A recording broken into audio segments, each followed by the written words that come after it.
Karyn, I want to welcome you to Hopkinton. Thank you. Congratulations to you and Governor Baker. We wish you all the success at Beacon Hill.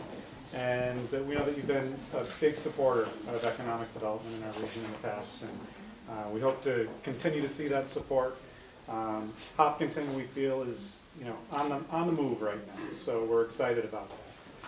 Tonight, as you mentioned, you're going to be participating in our Kickoff, the 300th annual celebration, and we're excited about that as well.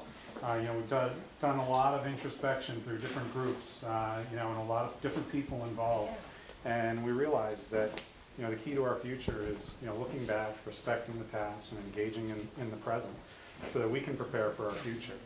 And with that, again, we welcome you to town. And we hope that we can create a good partnership moving forward.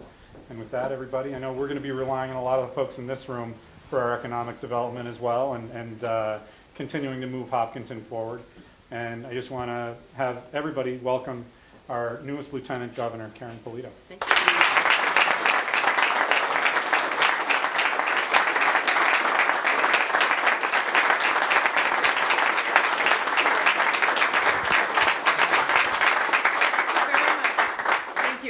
Well done, and just do the same thing later on, you'll be all set, right? It means a lot to me, and I just want to recognize my colleagues in the legislature. Senator Spilka, who I don't know if you are aware is now going to be the Ways and Means Chair. That's a phenomenal accomplishment.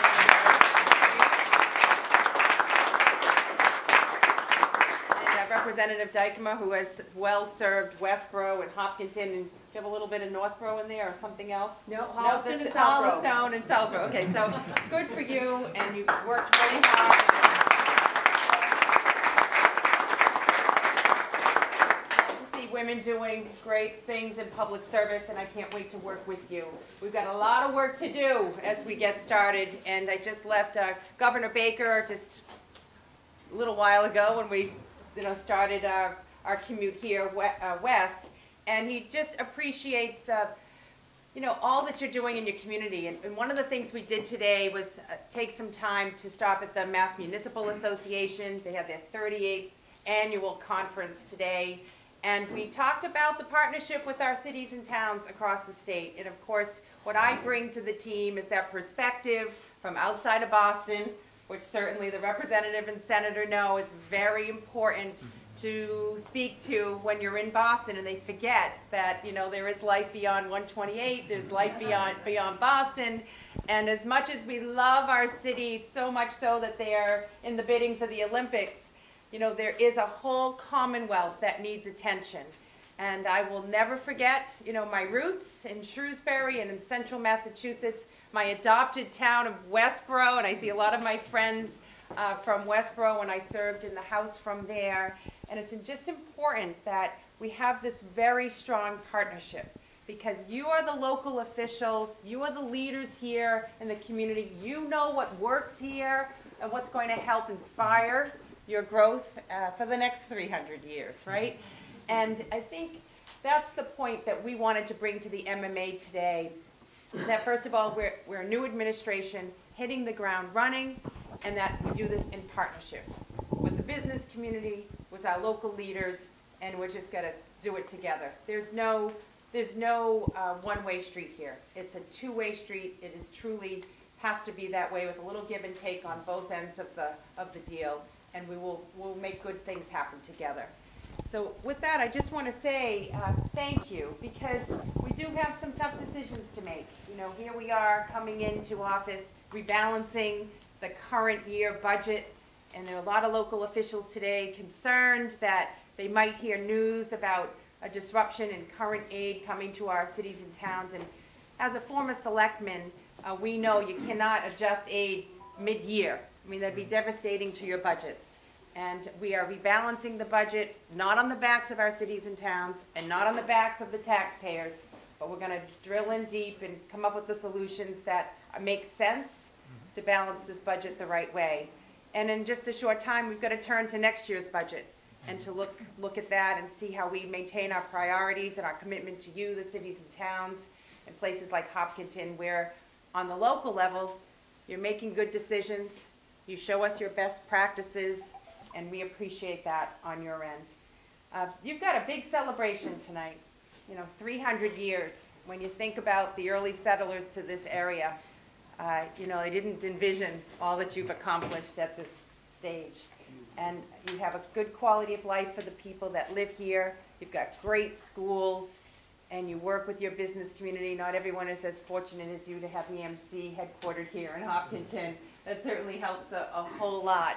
But it's the downtown area, the small businesses that make up the real fabric and the quality of life that people have when they're shopping at Colella's and doing the things that really matter here, especially around that start of the marathon. It's just a very special place in many of our hearts. No doubt, in light of what happened here in our Commonwealth just a short time ago, and now that you're connected to Boston and to our world through that event, having the marathon start here is really, really big for Hopkinton. But I want to thank you, just say we appreciate getting together with you.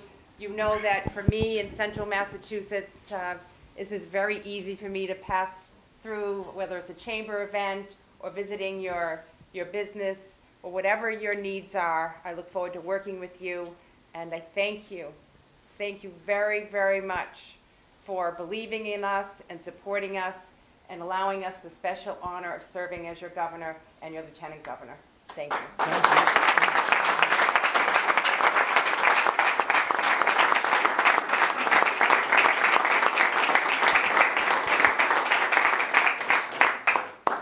Thank you very much.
The only other thing that I would like to mention is that if you're like I am, you do get discouraged with the news that we get from all around the world of things that are not pleasant. But I want to tell you that because I have seen so many good things happen in this country, that if you live as long as I do, you will see some good things happen, I can assure you.